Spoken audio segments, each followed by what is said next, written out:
The bed was wet with sweat. My mind is a blaze of philosophy and random thoughts. I had to get up soon. I kept telling myself, go to sleep, you're getting up soon. You'll be knackered. You are knackered. Sleep. Time slips past. Turn sideways. Lie on me back. Face the damn clock. Only 3 hours left. Sleep, for God's sake, sleep. The alarm is shrill and stabs me all over like I'm being thrown into a bath of ice. I kill it in a millisecond and lie. No, I think. It can't be. I must have set the alarm wrong. It can't be 4:30 already. It's too dark. There's no sounds. It must be set wrong. I hope to God, pray to God it's set wrong. Drag myself out of bed, leaving Maureen struggling to stay in sleep mode. I'm convinced I'll soon be sliding back in alongside, gently, so as not to give the impression I want sex. Just sleep. Beautiful, soundless sleep. Nip downstairs, check the alarm clock, 4:35. Fuck, bastard hell! I want to sleep! Sit in the quiet of the room, sup my last cup of tea, grab the bait bag and step into the dark drizzle of the morning. I see the pit bus coming up Broadway, walk quicker or rather stagger. My legs are made of rubber. My breath smells of cans of beer and tabs. The baths are a cacophony of voices, with light and steam. Men bump into each other, jostle each other, get on with stripping off.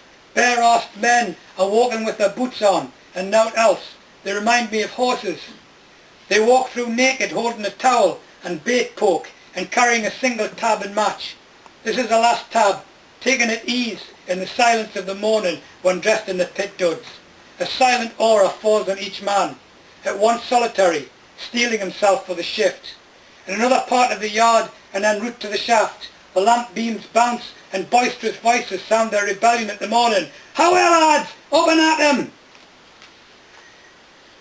I think I'll open a can of beer at this point. How are we doing for time? It's, you're okay, Dave. It's just 1:45. Quite right. Yeah, quite right. No, it's still late. They used to say that during the pit. What time is it? It's different now. It must be late. Look how dark it is.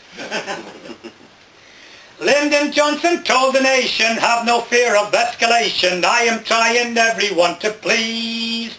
Although it isn't really war, we'll send 100,000 more and help save Vietnam from the Vietnamese. Newcastle Haymarket. The crowd crammed round the Dirty Angel, a public gathering to prepare a Geordie intervention for Vietnam. Not a preach to the converted rap, the same old well-worn intervention to the faithful, but take the cause to the tune, to the kids, to the generation. The movement people, the city kids, the peaceniks and revolutionaries, the anarchists, class-conscious workers and socialist students. This, along with Eldon Square, was a mini version of Trafalgar Square, or we thought maybe the Dam Square. The voice rings across the Haymarket and the bus station and the cinema queue. Peace! Peace, aye, peace, but also justice. Not peace in Vietnam. The Vietnamese could have that sort of US-imposed peace tomorrow. That's not the peace we want. We want victory to the people of Vietnam. Defeat for US imperialism. That's the sort of peace we want. The hippies are reet and they're wrong. Reet when they refuse the anti-social violence. Reet to outcast the self-declared hard lad who nuts a stranger, who fears comradeship and tenderness. Reet when they say, be kind to the universe and be kind to each other. War nature is not lang in tooth or reed in claw. War nature is just what we wish it to be. There's no good, edgy or cool about fighting among yourselves. Why, being a lad, we bumps you when a joke will do instead. But they're wrong about fighting the state, about fighting that bunch of weirdos who are determined to desecrate the planet and sow division and hate. They are the enemy. We will not save this earth for the gentle folk of Vietnam by letting the biggest bloated capitalist state in the world stamp all over the folks of Southeast Asia. There's a war on. No, we won't make our side clear and go to London, not with a petition, not with a protest, but to Grosvenor Square with the people of Vietnam and a fight as they would fight. If you want to stand in torchlight procession, stand for us also, for we will demolish that block of imperialism or we'll ne'er be coming yem. We carry this message to all who will gone from this city, from the county of Northern Resistance. We are with you, Vietnam. The days before departure, let us remember, we are not on an Aldermaston march. We have not come for moral comment. We have not come with conscience. When we're gone, we will leave a mark of solidarity with the brothers, sisters, our family humanity on Vietnam. Aye, some of us expect that we could die. Some of us think we should die as an act of retribution for what the West had done to the Third World. Geordies didn't believe in martyrdom, mind. If there's a bastard, kill the bastard. Know yourself. And so with all in mind for Vietnam, aye, and for us, we went to fight for the Viet Cong and the Geordie Cong. The Geordie Cong, a joke when first perceived, but as time went on, no so much a joke.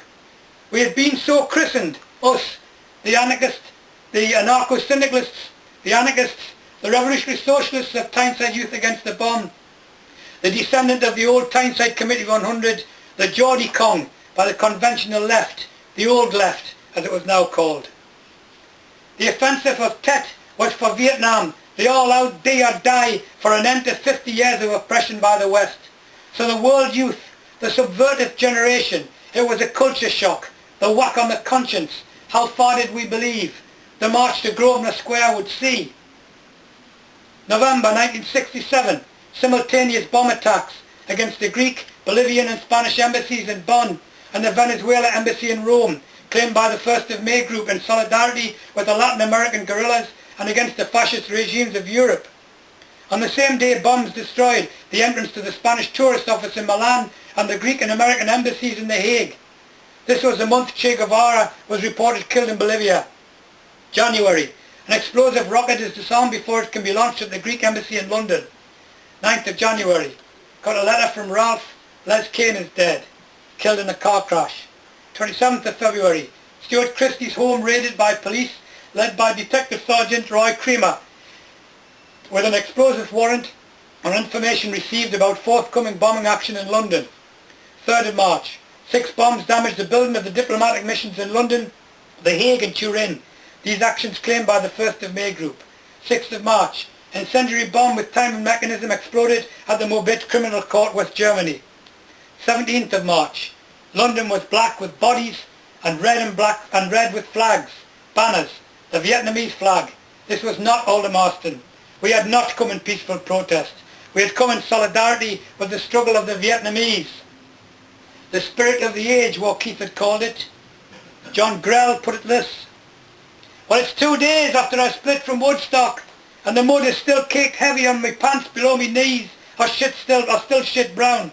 4 days of constant tripping have left still an acid reality in my head, and yeah, goddammit, I was still the fuck up there, instead of coughing me lungs out from too much carbon monoxide here in good old New York City.